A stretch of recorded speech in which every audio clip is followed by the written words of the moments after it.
Welcome to another edition of Pens Down. This is the program dedicated to telling the behind-the-scenes stories of journalists.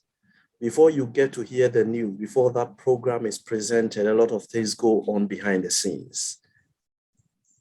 One of the principles of journalism is that the journalist is an observer, not a participant. So they are unable to immerse their experiences and the things they grapple with into the story. That is why Pens Down is here. We turn the CCTV cameras onto ourselves and tell you all that you didn't know as far as the job we do is concerned. Today, I have been joined by one of my senior colleagues. He has practiced journalism for 25 years, half of which was at the Ghana News Agency as a reporter and later a senior reporter. He joined the multimedia group in 2010 as news editor for Adom FM, where he served for 10 years before joining Black Voter Publications as head of news for a year. He now runs his own tech website, www.techgh24.com, which is dedicated to telling technology stories from Ghana, Africa, and across the world. Over the period of his practice, he won a number of awards, mainly in the area of tech reporting. Among them are Best Features Writer Print 2008 at the Ghana Journalists Association Awards, 3 times Best Telecoms Reporter 2010, 2011, 2012 GJA Awards, Outstanding Contribution to ICT Reporting, that is at the Ghana Information Technology and Telecom Awards 2021. He is the first and only journalist to have won such an award. ICT Reporting for the year 2021, FIN Cashless Payments Conference and Awards. Journalist of the Year and Best Online Reporter, MTN Media Awards 2022. He is also a consumer rights champion on Facebook with the hashtag SQUEAKGH, particularly within the technology and financial sectors. His most recent campaign was the hashtag Stop the Airtime Loot campaign, which focused on and exposed the one-time airtime loot by so-called value-added service providers contracted by the telcos to provide paid services on revenue share basis. Joining me today is Samuel Naku Dowuona. I'm glad to have you here today, sir. Thank you so much. Thank you so much. God bless you. Amen. I am wondering why the interest in tech reporting particularly? Oh, I mean, okay, yeah, that was, I think I was about, like three or so years into my work at Ghana News Agency. That was why I started my journalism, Ghana News Agency. So about 3 years into it, and you know, I mean, at the time I was trying to find my feet. I did a little bit of court reporting. I didn't really enjoy it. I mean, I had to do it. It's not as if I didn't know how to do it, but then I wasn't feeling it. And then I went to Parliament for 1 year. Covered Parliament for 1 year. You know, I mean, so like it was trying to lead you into political reporting. Then after my 1 year in the Parliament, you know, at GNA, I was actually shortlisted for the presidency. You know, when there was a change of government from I think at the time when Atamos was becoming president after Kufuor. So I was shortlisted to go to the presidency, and honestly, I didn't want it. You know, I just didn't want it because you see, I see myself as the kind of journalist who would not like, because when you are at the presidency, there are certain things you need to follow. There are certain things you need to be submissive to, you know, that kind of thing. You know, you need to write in a certain way. You don't have to be seen as being, you know, critical of certain things. And I didn't want that, so I decided, no, let me find, you know, a subject that I'm interested in and focus on. So nobody actually encouraged me. I just decided I want to focus on technology. I want to focus on telecoms. In fact, to begin with, mainly it was telecoms. And then I just started. I just started reading about the area, reading stuff, and then writing articles, writing features, that kind of thing. So that was how it all began for me. Yeah. How did you discover the journalist in you while growing up? What landed you here in the first place? Again, when I was young, it's strange. When I was young, our parents, every time you want to do, you see, to our parents' minds, the only profession that they think about is doctor, a lawyer, engineer, those things. Exactly. So my dad was very keen. So trust me, I did, I came from the old system. So we did O-level, A-level. So once I was doing my O-level, I actually did science at the O-level. Okay, but then when I was going to the A-level, in fact, when I was doing O-level, my lectures and particularly my counseling teacher actually invited me to her office and told me that even though I'm doing science, I'm in the science class. And you see, in those days, it's only the quote unquote the people who are like Shabre people who go to science class. That's right. Yeah, so you're right.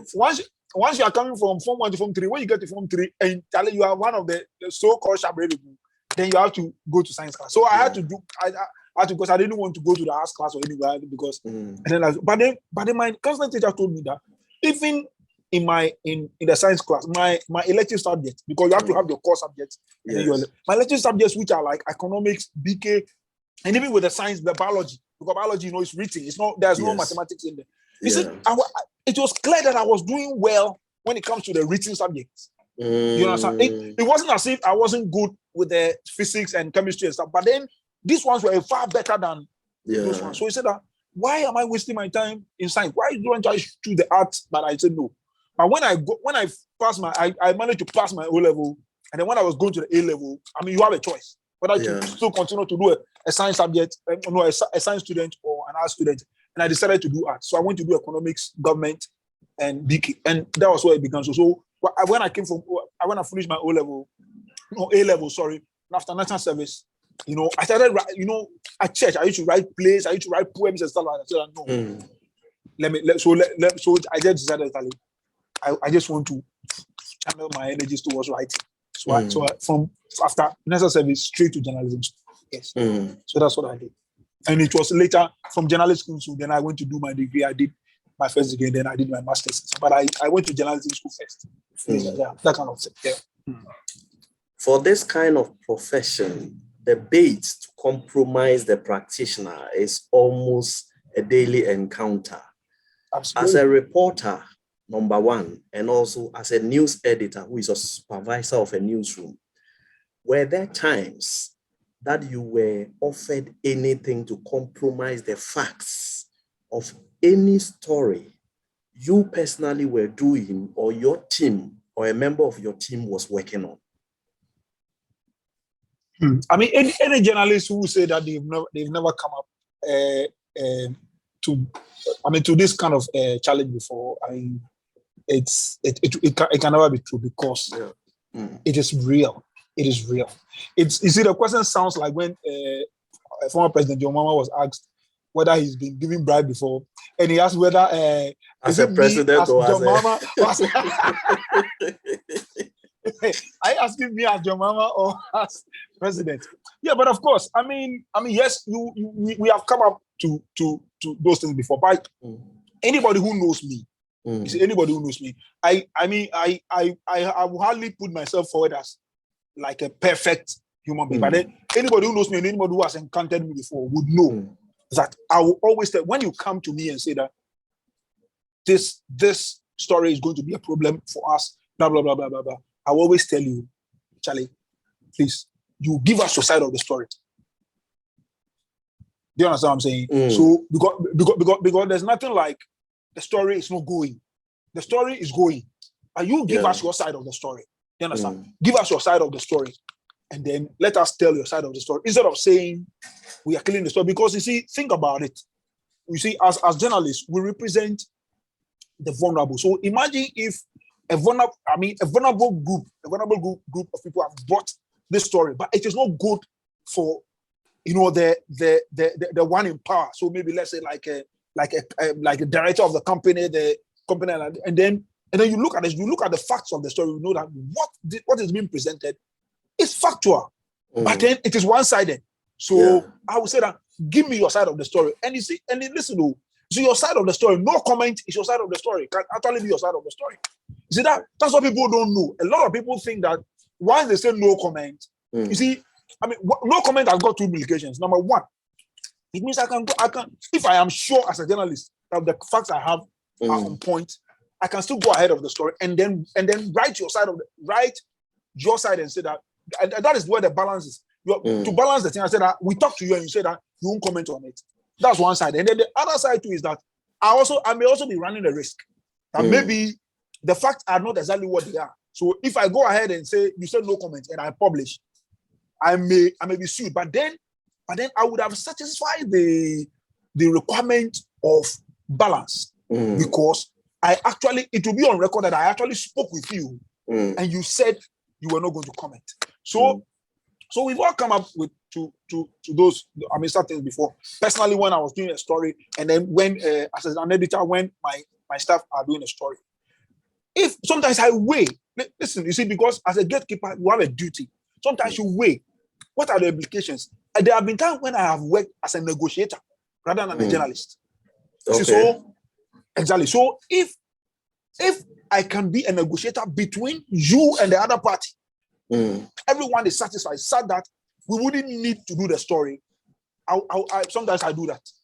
And I can tell you many stories. I've actually told some of those stories on Facebook where I've negotiated between people, and then sometimes I ask people, so this negotiation, shouldn't I have been paid for it? Shouldn't I have been paid consultant? Because sometimes I do these things and I never get paid for it.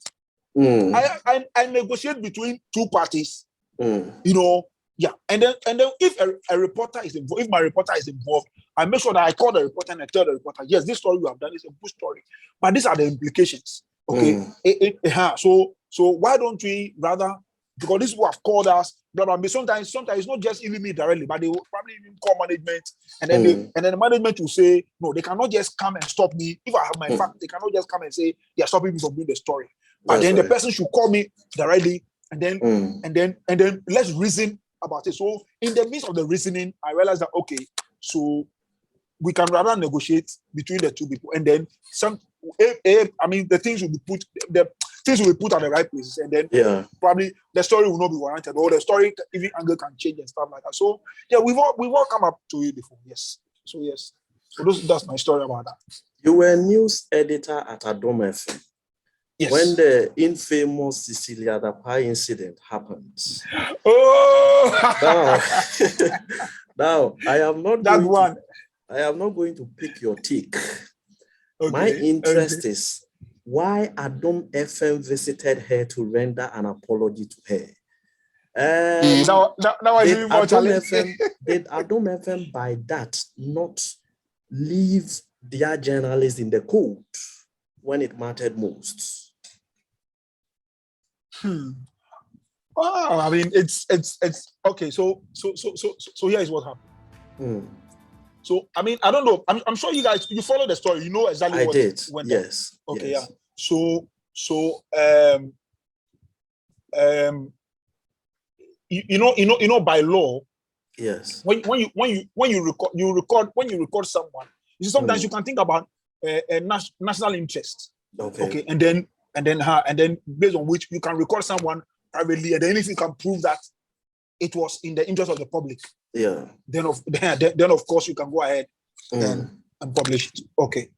So here is a minister, someone who is paid with the public purse. I mean, we the taxpayer, we pay the person. So I have asked a reporter to call the person, and you see, one of the things that we should be careful about this thing where they say, oh, the person we asked to call the woman is an intern. So I mean, listen, I know people who were working as interns, and at the time they were working as interns, they won very, very big awards. So the tag intern doesn't mean anything. The lady was working as a reporter. No, the tag intent really doesn't mean anything. Yes. I don't. I mean, those who argued and talk about it's the person's an intent, the person's an intent. I don't even know what that means. I think that intent actually defines the relationship the organization has with the person. So it's thank you very much. Out there needs it. Exactly, but it's not a duty. And you see, even before that lady called her and interviewed her, this same minister had gone to somewhere in the central region, and I've made interns go and cover her, and we did very good stories for her, and those were interns. So and they interviewed her. Those same interns interviewed her, and she spoke. Do you understand? Yeah. So was it because she didn't know they were interns, and because you know this one is an intern, so it's a problem? I mean, if you think about it, sometimes I don't really get it. But anyway, so that's what happened, and so you see, a number of things. You see, sometimes I don't know whether I understand. You see, listen, I understand what this program is about. That's right. But I don't know whether we just have to come out and share everything and everything. You see, a number of and so much communication went behind the scenes, where even the minister of information has to come in, even the deputy minister of communication at the time, all of them had to come in and stuff like that. Do you understand? So and a lot and all of them, when they came in, it wasn't as if they were against us totally. Neither also were they against the minister totally. They were like, no, this is what they think the woman didn't do right, and this is what they think we also didn't do right. That kind of thing. So, and we were told that, Charlie, we can make the best out of this by probably even going forward, have a meeting with the woman and blah blah, that kind of thing, and have use that as a point of this thing. What do you call it? Like an entry point to have a very good relationship with them. And mind you, it was a very young lady who wrote the article, or who did the interview, and who eventually wrote the article. So, as an editor, I decided, okay, I'll put my head on the line to save the future of to forestall save the future of this young lady, and probably even lead her. Let's go. I gave her the work to do, and she was. It was like she felt like she was walked upon. More or less, the woman just trampled upon her the other time. So I said, okay, let me just use this, and then go with her.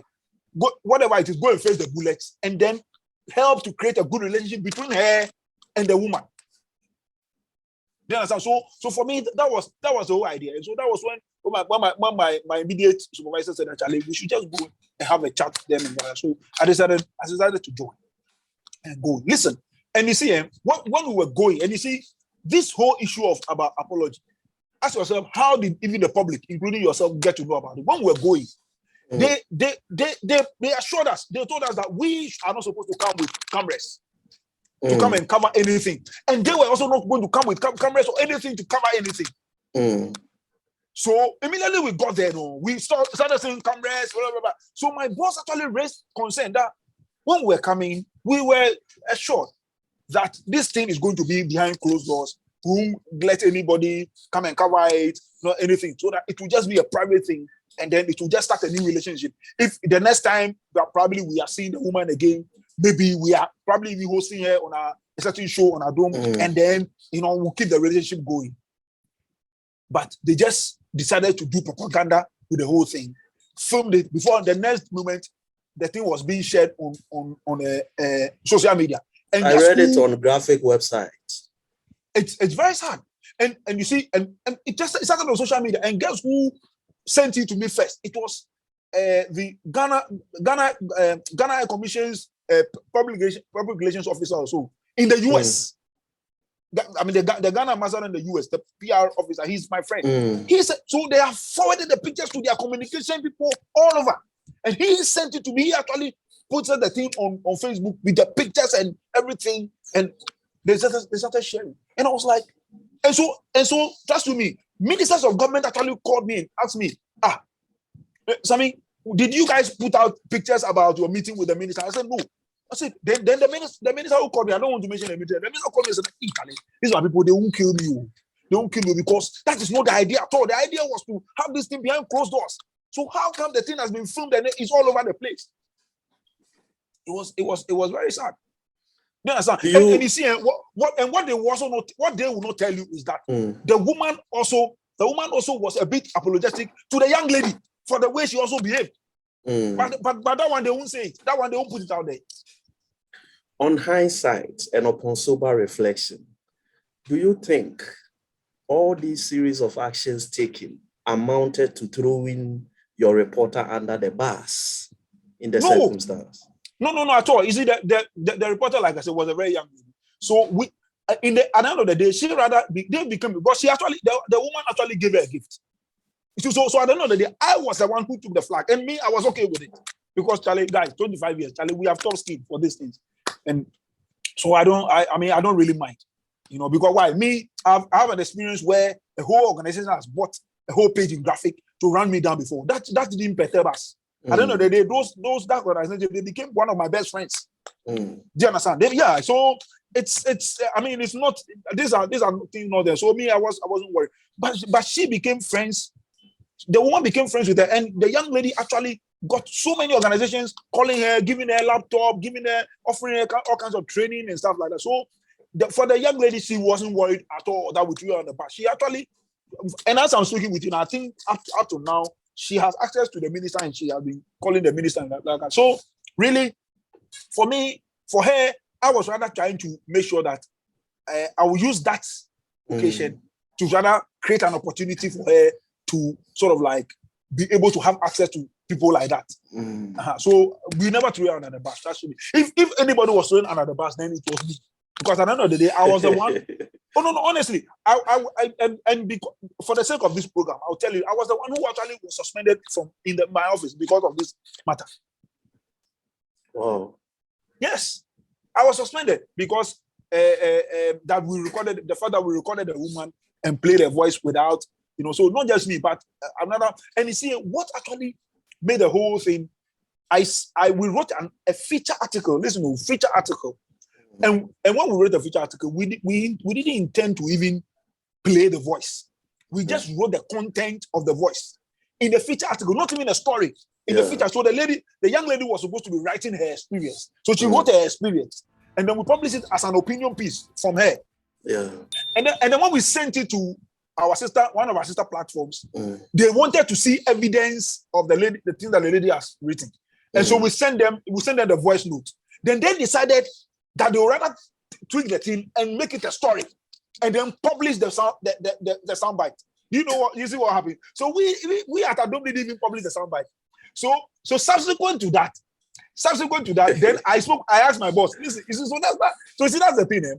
Subsequent to that, I went to my boss. I didn't even take a decision on my own and say that, Charlie, let me just, now the thing is out, so let me just publish. So I asked my boss, Charlie, now the voice note is out.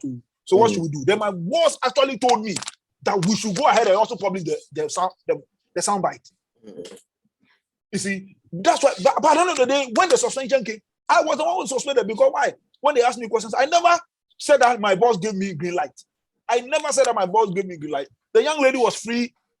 I was the one who was suspended because I was the editor on duty, and then the voice notes were published. I was the one who was suspended because I sent the voice note to our sister platform without, not with the intention for them to publish, but to give them evidence of the content of the article. So they took a decision to publish. They might have, based on their news judgment, seen news in what you sent them. Fantastic. I don't mind, but I'm saying that if you look at the steps I took, because we have the voice note. We didn't publish it on radio. We had not published it even online. Because when we wrote the feature article, we could have attached the voice note, and we didn't do that. But when we sent the feature article to our sister platform to publish, then they said that we want to see evidence of the things in the, and then they decided, say, Charlie, they are going to take their own decision, turn the whole thing into rather a story, and then sort of like to make the woman look like, Charlie, how can you talk to a young lady? How can you work on over a young lady like that? So that's what happened. So what happened is that this lady called up the Minister of State. Yes. Wanted to, I think, arrange an interview. Yes. Then the minister, at a point, gets upset that why will an intern call her? Yes. Now the whole drama unfolds, and you, the news editor, you got suspended for what exactly? I got suspended. I got suspended because eventually the voice note went out. You see, sometimes you see, because the fact that the voice note went out, and then the voice note that went out was a voice note that according to the media, she was not aware that she was being recorded. Did you need her permission to record her? You are a senior colleague. I want to learn this from you. I want to learn this from you. You are a senior colleague. The life of a public servant paid for and managed by the state has very limited private or privacy. Did you need permission as a journalist who knows your ethics and all? Did you need permission to record her? You see, so a number of things. You see, when you make a call to someone and the person, you are putting the person on air live, you let the person know that we are going live. So the person is aware that whatever she's saying, she's speaking to the public. Okay. So the young lady called her. The young lady calls and says, and again, let me say this. Sometimes there are certain things when you say, they will say that you are just making excuses. At the time, you see, at the time we called her, the system, our recording system, the way it was working was that immediately you call somebody, it begins to record. There is a feature on it that gives us some time that maybe when you tell the person that, so we want to record before you press the thing. But at the time we called the minister, I mean, for the whole of that day, exactly for the whole of that week or so, there was a challenge which made the system record people automatically. Okay, but at the end of the day, we know exactly which portion we are going to use. That is the one that she knew that she was being interviewed, and then okay, so I will give it to her if she said that she didn't know that at the time she was talking to the lady and was, talking to her the way she was talking to her, she was not being recorded. I mean, she didn't know she was being recorded. I'll give that to her, and it's a right to it's a right to have a privacy, because I don't know why. If somebody calls me and they want to speak with me, I will want to know that I'm on air or I'm not on air. Am I being recorded? I'm not being recorded. That kind of thing. Unless, of course, like I said, there is a matter. There's a certain matter of public interest, like that overrides her private interest. Okay. In this case, I'm not too sure whether we can hide behind that. So yes. Okay. And that is why when I got the voice note, I decided that I was not going to play that voice note, but I was going to publish. I will let the girl write her own experience, writing stuff that are contained in that voice note. And then when they come to deny, then we'll either give them the voice note or we'll play it for everybody to hear that it actually happened. And that was why I was a bit worried when my other colleagues published the voice note online. Yeah, honestly. I am on your Facebook page. Yeah. On the 4th of May, you posted something while we were commemorating World Press Freedom Day. Yeah. I'm reading. It is under this government that my employer called me and subtly cautioned me against a public interest story I was doing by telling me that the sector minister is vicious and can harm the business if I didn't quit those stories. Put some flesh on this one for us. I hope you are not going to ask me to mention this. Put some flesh on it for us. Okay, fine. So let me put the flesh on it, but still I won't say names. That's fine. That's fine. Maybe one day when we write our memoirs, that one we are not. Yeah, of course, that one day. The chiefs we just have to forward the name. That one. Good. Yeah. So here's what happened. So we're you see, when I begin to mention the sector, I'm sure you begin to find which minister it is. Hey, okay, fine. So we're doing the story on a particular subject. Okay, where a particular minister was pushing a certain agenda. Okay. And he was, I mean, and the industry players, the stakeholders were sort of like, they were also raising objections, not just objections, but then very, very constructive objections with counter proposals. Okay. But the minister and her team were so bent on going ahead with what they wanted to do. Now, at the time we're doing this story, they were forming, the minister and the stakeholders were supposed to form an independent platform. Okay. An independent platform, you know, I mean, of course, based on, there was a new law, so to form an independent platform to run this particular aspect of that industry, where all stakeholders will have to key in. Okay. But before even the stakeholders could even say Jack, the minister on their own had appointed a CEO. And all the stakeholders were supposed to be members of the board, of a board that will appoint a CEO. The board has not been formed, my brother. The board had not been formed. But already the minister has been bringing someone to the meeting and describing the person as CEO of the company, the entity that was yet to be formed, for which a board has not been formed to appoint a CEO. So already know the minister has formed a CEO. So the people were objecting, and still, so when they started raising their objections, so now what the minister and the team was doing is that when they go to meetings, they decide who should be present and who should not be present. So all the stakeholder organizations, they decide, okay, this one, you will come, you won't come, you are the people, you won't come. And yet, when they write the minutes to go, because it was a something which is being done by law, so they need to go to parliament for approval. When they write their minutes for the meeting and they are sending the documents to parliament, they go and present to parliament that all these people that they sacked from the meeting, they were all present there, they all approved. You see how bad it is. You see, you're laughing. They put these people's names there that they were all part of the meeting. They all attended the meeting and they all approved of whatever decisions were taken. Wow. And the people also go to parliament and say, "We're part of this meeting. We're not there." So we got documents. Of all the minutes and said that, and where their names have been listed in meetings, several meetings that they never attended. They were sacked. They were not allowed to attend. And then so we were going to do the story. And you see, the industry I'm talking about, you know, it touches the media a bit. So when we did the story, apparently, you know, first you will do interviews, you call some stakeholders. So some of the stakeholders I called them.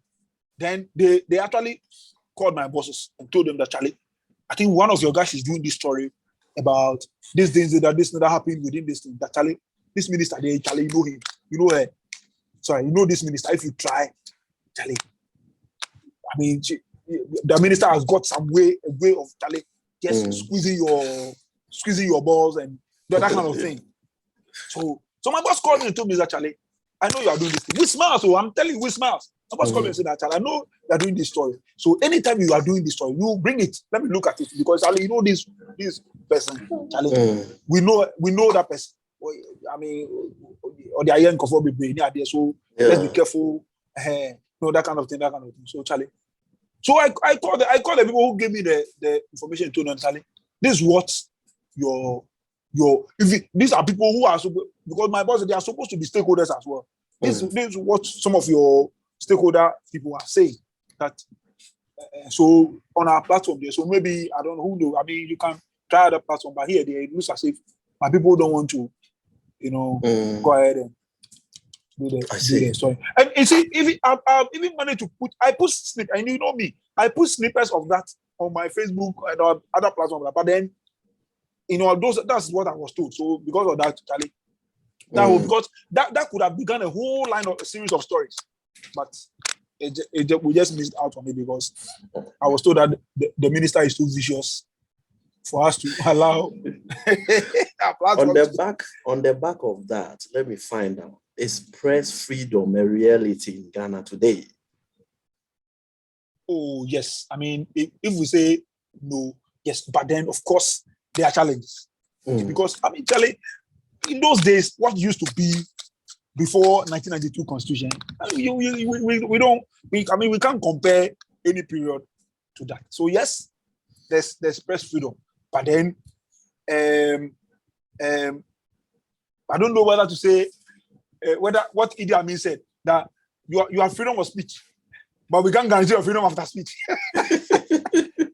So yes, press freedom, yeah, so we can speak. Why? Because look at some of the stories that are being told. And if there was no press freedom, people will not even tell those stories. Except that, some people are doing all kinds of things to try to curtail, try to, like deny people, exactly, to undermine the press freedom that we have. But as for the press freedom, there, it is there. We cannot deny it. It is there. But then we can also not say that things are not being done to curtail it. I can give you an example. I remember when this Suba thing was happening. 74 million was paid to Suba by GRA. And we started doing the stories, and all the things that were coming out was pointing to the Commissioner General that he's doing all kinds of things, shortchanging the country. Then, in the midst of those stories, in the midst of doing those stories, the GRA van came and parked right in front of our office and did an announcement that from tomorrow we are coming around. Those who owe taxes. These are clear examples of using state apparatus to pursue somebody's individual. So it tells you how powerful some people are in this country. It's bad. They told us that they are coming around. Any in this country, Charlie, which company doesn't owe tax? You know, sir, everybody is paying their taxes they have got a certain payment plan, that kind of thing. Yeah. But if you come and say that, Charlie, tomorrow we are coming to collect all the taxes, straight away, that one too, Charlie, we will call. Straight away, management called us and said that, Master, this Suba story, Charlie, it ends today. Let's read it. Let's stop. You know, sir, but here, people have got their business. I can give you a certain example of myself and a particular telecoms company. Okay, so do you have time? Can I tell a story? Go ahead. Let me try and be brief as possible. So here is a whole big telecom company. You are coming to launch a certain campaign, and the campaign was based on research that you paid a certain research company to do. You commissioned the research company to do. So it's like he who pays the piper calls the tune. So and then the report came out and says that you are the best in a certain number of services areas in the country, and you were happy, something that you paid for, and you were happy, and you were coming to do a whole campaign on the back of that. Now, since if you are so confident about the report, you should be bold and share the full content of the report, Abi. Yeah, it's a very simple thing. So if I were you, the smart thing to do, issue, and that's what they normally used to do. You issue a press statement because you want to control the narrative and say so you issue a press statement and state categorically that this research was done by ABCD and state and be bold and say that we commissioned it and it was done that, and then it came out that my company was number 1, and then this company was number 2, and this company was number 3. Do you know what they did? Instead of issuing a press statement, they didn't issue a press statement. They called some of us, the senior journalists in telecoms and technology writing, to some special place and told us that they are going to present the report to us without giving us copies. But then once they are presenting, we should extract whatever we want from it. But they won't give us copies of the report. And then in presenting that thing to us, they will mention their company name, that their company name is this. And then they say they are number 1. And then they say operator 2, operator 1 is number 2, operator 3. And I ask them, who is operator 1, who is operator 2? In this Ghana, is there any telecom company called operator 1? Is there any company called operator 2? Is there any company called operator 3? They have got names. If you go to Register General, they have got names. If you go to NCA, they have got names. So mention them by names. They would. Then I said, okay, fine. Then give me the report. And then let me go and do my own independent reporting without even quoting you. They say that I'm quoting from the report. But they say still no. but we should go. So I said, so we should go and mention operator 1, operator 2. Then why don't you issue a press statement and you mention operator 1, operator 2, and see whether they will take you seriously as an organization? They say no. So I went. So then my next question to them was that, okay, so if I compare this your report, your so-called sacrosanct report, if I compare it to the NCA quality of service report, would it match? They say yes. Then as a journalist, what do? I went to take NCA report and then took this so-called their claims, because they didn't give us the report anyway. So all the claims they made there that I recorded, I compared the two, and theirs fell flat on the face. And that was my story. My story was that this is what they claim, and this is what the NCA report says. Is that not what journalists should be doing? That's it. Come and see these people. They call my bosses, say, hey, I am running them down, and blah, blah, blah, blah, blah, blah, blah. And then they were going to take advertising money from us. And I said, that's why I said that if it was GNA, they should come and take advertising money, because what advertising money are they coming? But here, because they had a lot of adverts going on in the business, and so when they threaten, their threat, I mean, it's really means something to us. Because of that, my company actually took my story down. They took the story down. The story which I explained to them what went on and everything. They still took the story down because somebody is threatening that they were going to, that kind of thing. This matter, DJ, NMC, and even NCA wanted to even come in and take even my company on about it. And I told them, Charlie, if you know me, I don't want this kind of thing that to look like, no. They should just leave it. I'll deal with the company myself. So I let them drop it. Wow. That's journalism pay. That's journalism pay. Oh, I'll give you the same answer as Jifa Bambo gave you. No, I mean, she actually made a painful submission on that. It can be fulfilling, particularly when you do something and you help people, because I mean, our work help a lot of people. So when you help people and stuff like that, but if you want to do honest journalism, it doesn't pay. Because if you look at someone like Anas, you see what he's doing is beyond even journalism. Yeah. He's also doing private investigation, that kind of So, but journalism itself, no, I don't know. Maybe, I don't know. I mean, to the journalist, no, I'm not too sure, because maybe to the media organization, yes, because they do adverts and stuff like that. But then journalism itself. Because you see, there was a time I spoke with some corporate executive. He told me that they asked them in the corporate organization, they see journalists as prostitutes. Because do you understand? You are open for everybody, but you are not faithful to anybody. Yeah. You see, but that's what journalism is supposed to be.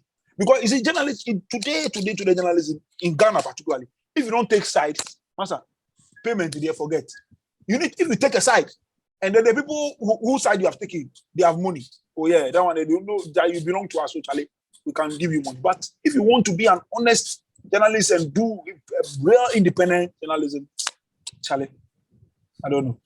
You've done 25 years. You've done 25 years.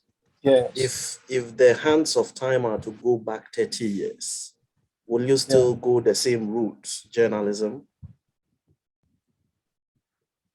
To the extent that I love to write, and my passion is there. Yes, why not? But maybe I may probably be doing something else to make proper money, and probably do journalism as a hobby. Do you understand? But you see, like I said, I spent most of my life doing journalism. The 25 years out there, I spent doing journalism. So I mean, that is the thing. Of course, I have a group. I do a little bit of music as well. But then I did most of the time I spent doing journalism. But if I had opportunity, I'll probably major in other things more. Then let the journalism be a side thing. And that's why I'm trying to train my son to focus on IT stuff. I'm trying to find his interest. And then focus on how to develop stuff for the future, because Should journalists be licensed? You see, when you bring that matter in, this licensing thing, when you bring it in, you see, that I think that is rather going to curtail press freedom more. You see, it's a conundrum, honestly, because because the freedom that we have the freedom everybody has to practice journalism is also bringing all kinds of quacks, and then it's also making, giving the journalism a very some kind of bad name. So because of the way some people go about it, yes. But when you bring licensing in, you are putting press freedom in the hands of politicians. Because these licensing bodies, how independent are they going to be? If you appoint the licensing body, look, NMC, the chairman of NMC is appointed by the government. So which other mechanism are you going to use? If you are not going to use NMC, which other mechanism are you going to use? Let's see how it will work. At the end of the day, somebody sitting somewhere who is going to have a certain private interest because of which somebody's right to speak might be stifled if we bring this licensing thing. That's what I think about it. So I'm not too sure whether we should go down this licensing thing. Yeah. There is increasing political ownership of media platforms. Is there a cause for concern as a democracy? There is. Again, it means it's. The media, which is supposed to be independent, and then sort of like be a voice of the voiceless, and then speak on behalf of the ordinary Ghanaian who doesn't have the money, who doesn't have the money to own their own platform. That institution, journalism, is being now swallowed under parochial interest of politicians. And for me, I think it's worrying. I think it's worrying because that is why when any government that comes into power, they focus on how can we curtail the reach of the quote unquote the very independent media houses, so that we can slot in, frequencies that party people can now own, and then dictate the narrative. When the other party come to, they will do the same. When the other party come, they will do the same. And then what happens?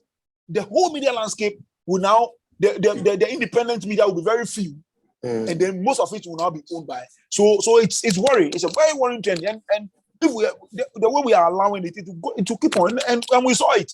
I mean, how a particular government used the NCA to now limit the reach of media houses. That matter went to court. You know about this. To limit it so that they can slot in more. When the other party to come, they also want to slot in more. Everybody wants to own something. I mean, now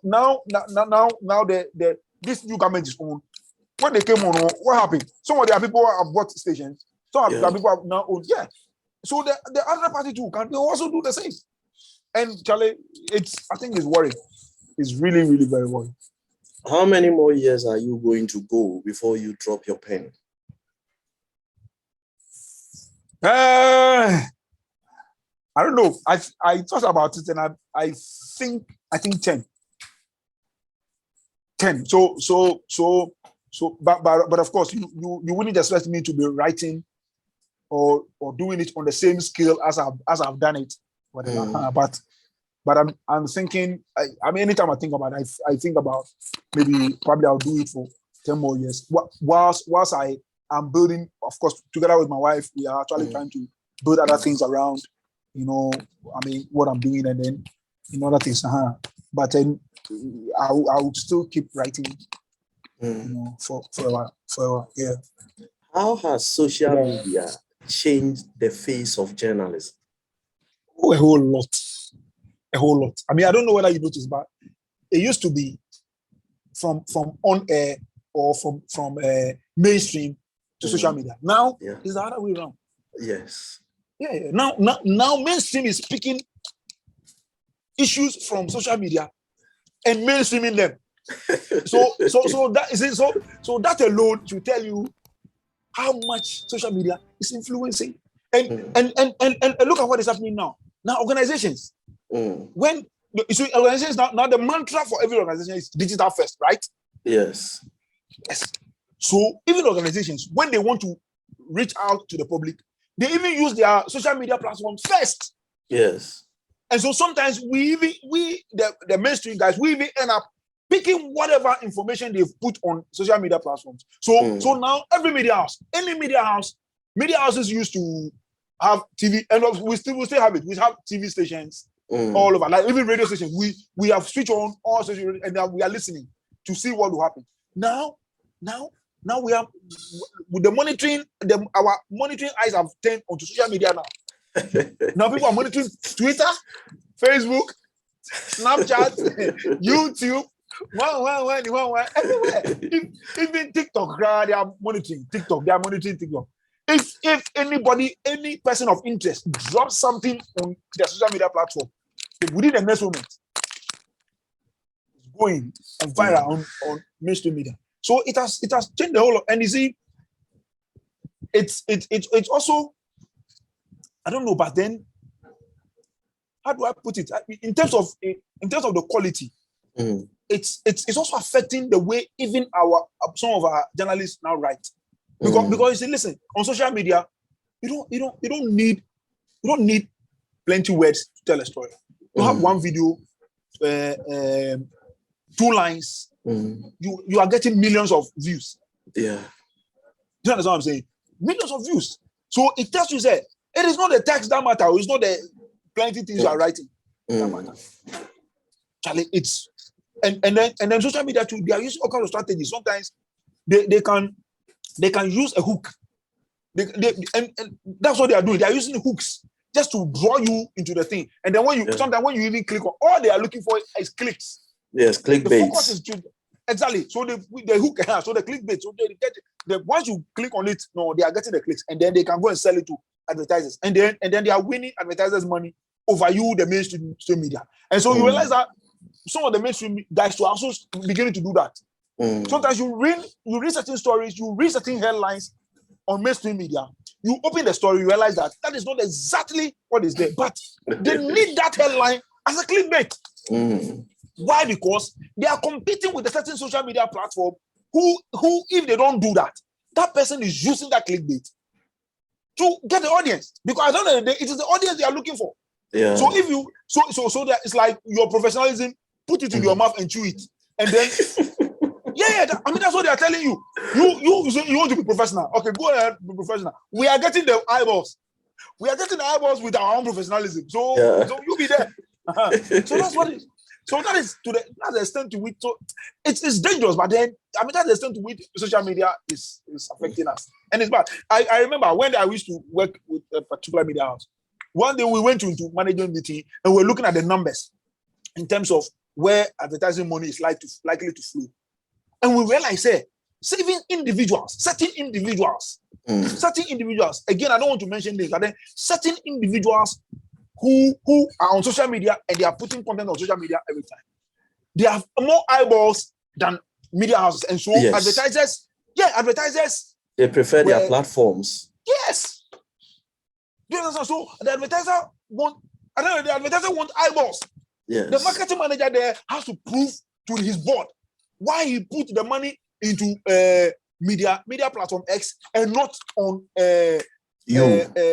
on this particular platform. So because that's where the eyeballs are. So now that's where they are going, and those people are getting more money. So I don't know, they will use your platform, but in terms of the proportion, they will give more money to that person. Your consumer awareness campaign on social media. What triggered it? I know you have a background in reporting telecoms, but what triggered that? It caught fire almost on social media. Stop the airtime loot. Yeah. So you see, I mean, again, it's based on what you know. You see, it's not and it's based on discussions that you've had. I mean, many years of, having gathered knowledge about these things. And it's also based on my own experience. And I did tell people on social media that about 11 years ago or something, I experienced this thing. And when I experienced it, that was when I I got opportunity for industry players themselves to now educate me on how these things work. And those who educated me were educating me because they had a parochial interest.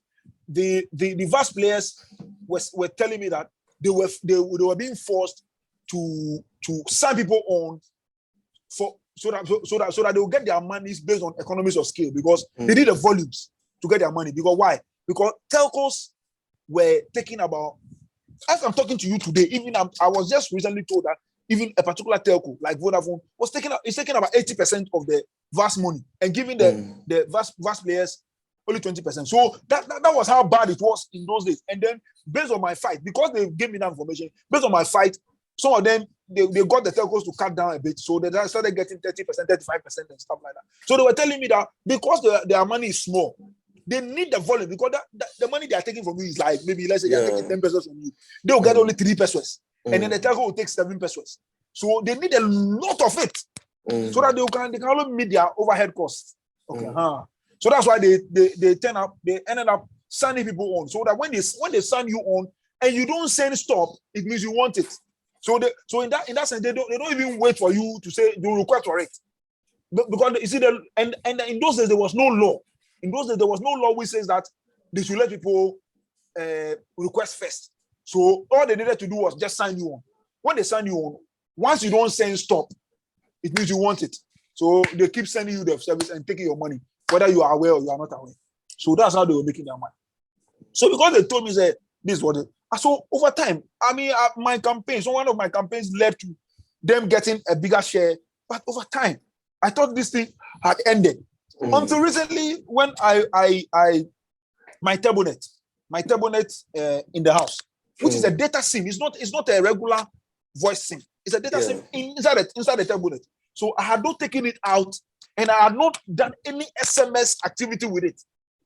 And yet, anytime I had some airtime on my tablenet. So anytime I bundle to data, I realized that instead of me seeing a round figure, some 1 cedi is gone. The next day I realized some 2 cedis is gone. Some 3 cedis is gone. I'm like, what is happening? My money is going, because I always bundle round figures like 100 cedis, 200 cedis.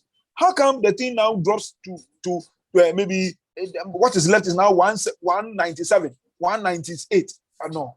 So I contacted MTN and asked them, Charlie, what is happening? Then they told me that there is a weather report service on my tablet SIM. I said, that is a tablet SIM, for crying out loud. And who is reading that report? Who is reading that weather report? First of all, who requested for it? And who is reading it? I'm not even able to see it. I said, so who signed me on? And then they gave me a name. You see, that's where that's the word. So because they like to point fingers instead of just because you are my service provider. So take the responsibility and deal with it. But they gave me a name. They said that the name of the company is called Ignitia. And they gave me a number. I called the guy. The guy is called Diogo something. And I said, Master, you signed my tablenet number on weather report and you are taking my money. The guy apologized and said, please give me your number. I'm going to send the money back immediately. Then he told me that there is never a time they will sign anybody on. Listen, though. They said there is never a time they sign anybody on until the telco gives them that person's number and say, sign this person on. Oh. Yes. That was the alarm bells for me. This is a whole organized crime going on the quiet. Yes. So but the law, you see, at the time, so at this time that I'm telling you this, I say 11 years ago there was no law. But at this time that I'm telling you this, there is a regulation at NCA which says that until somebody requests for a value-added service, don't send it to the person. And even when the person requests for it, you're supposed to send the person a message to confirm the request. Yeah. So when did I request for it? When did you send me a message for me to confirm? Before you sign my tablenet. So I said, no, this one there's a loot going on.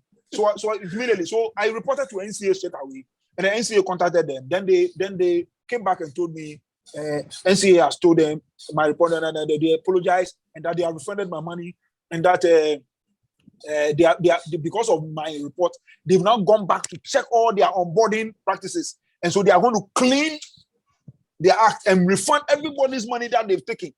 Whether they did that or not, I don't know, but that was what they told me. And then I made a promise to them. It wasn't a threat. I said, I'm promising you today that if I saw any other sign-on whether my phone number, my tablet number, my mother's phone number, my brother's phone number, my sister, whoever, I am going on a campaign.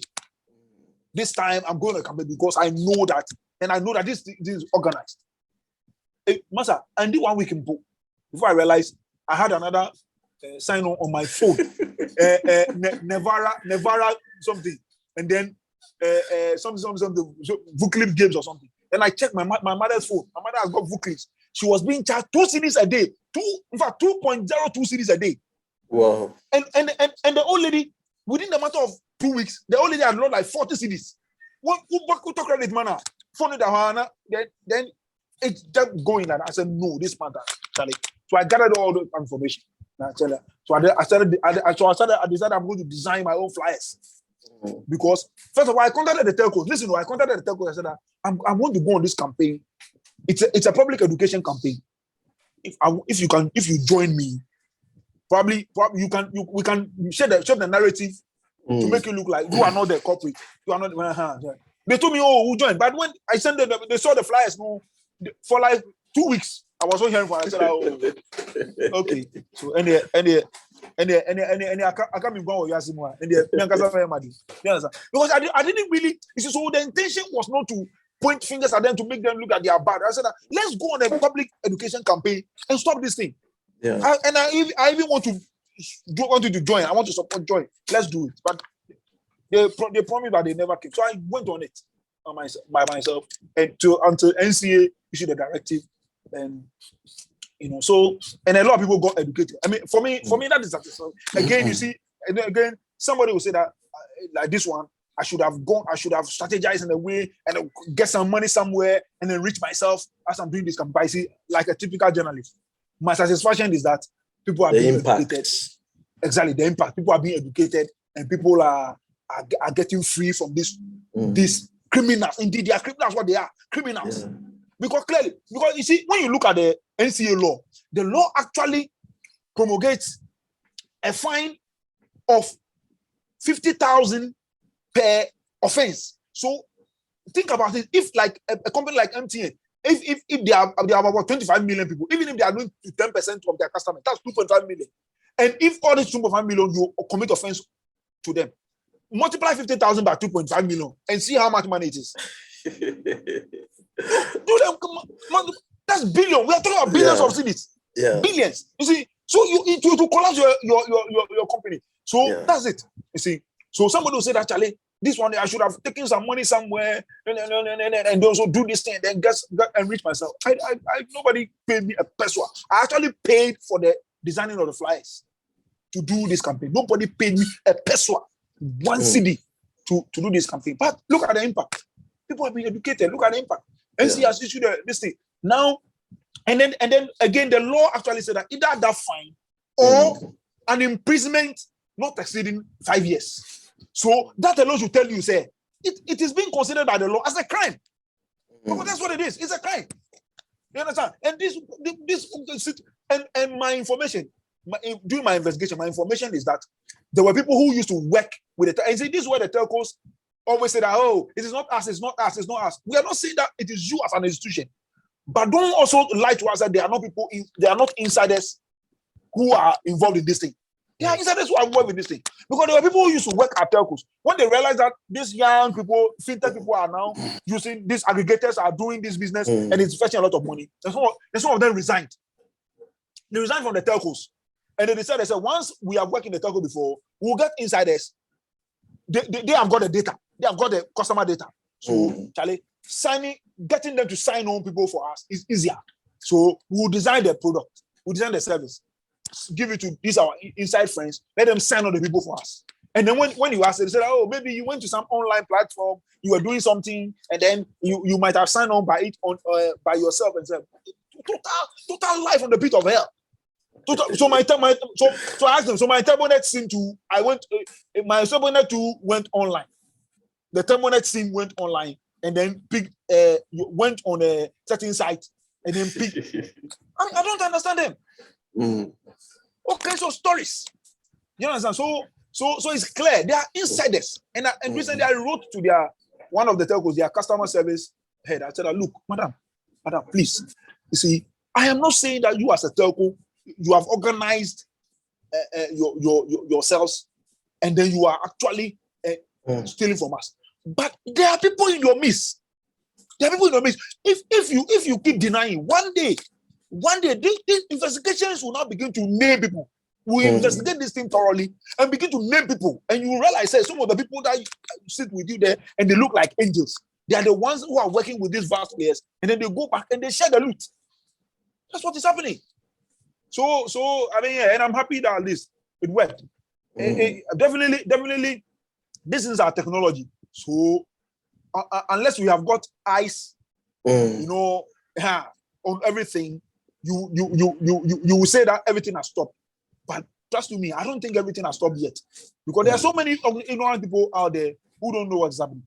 Recently, if somebody found a service on his line, but there's a short code that you can use to check. We put out all the short codes. Yeah. The Vodafone short code is 463, the star 463 hash. When the guy realized that his money, he bought airtime 20 cedis. Immediately he bought the airtime 20 cedis. So the airtime dropped to 18 cedis, 40 pesos, which means they've taken 160 pesos from him. Okay, so he went to 463 to check whether he has got any service there. He didn't find any service. So he called Vodafone 100. When he called them, they told him that he has got two services on his line: happy family, and then love matters. Two services. John said, if I have two services on the line, how come when I check on 463, I didn't find it? Then Vodafone, these services, they are not on 463. How? The law says that you should make all services visible to the customer. And the code they gave you to make this visible to the customer is 463. And that's how the customer will know whether they have got service. So how come you say that these services she's being charged by this, and then the subscriptions are there, but they are not visible on 463? Up to now, I'm looking for answers. I contacted Telecoms Chamber. They contacted Vodafone, and they said they came back to me saying that they are now transiting all their this into another platform to give people better service, and that this one is just one. I said, please, madam, really, sir, I want to know how the thing didn't appear on 463 for the customer to see it. All these things you are telling me about transiting to this gibberish, it doesn't mean anything to the customer. It is your own internal thing. The customer wants to know how come they are taking, and how many times have they taken the money from him. He only got to know it when this one was taken. But previously, how many times have they taken the money from him? Since when was he signed on? We want all these details. Those are the things we want. But they will just tell you stories. And then you see, when you begin to put these things out, then it will look like, you are on a smear campaign. But no. If we ask you the questions and you tell the truth, like for instance, MTN, I made somebody call customer service. The person mentioned the name of a company, a private company, Aptel.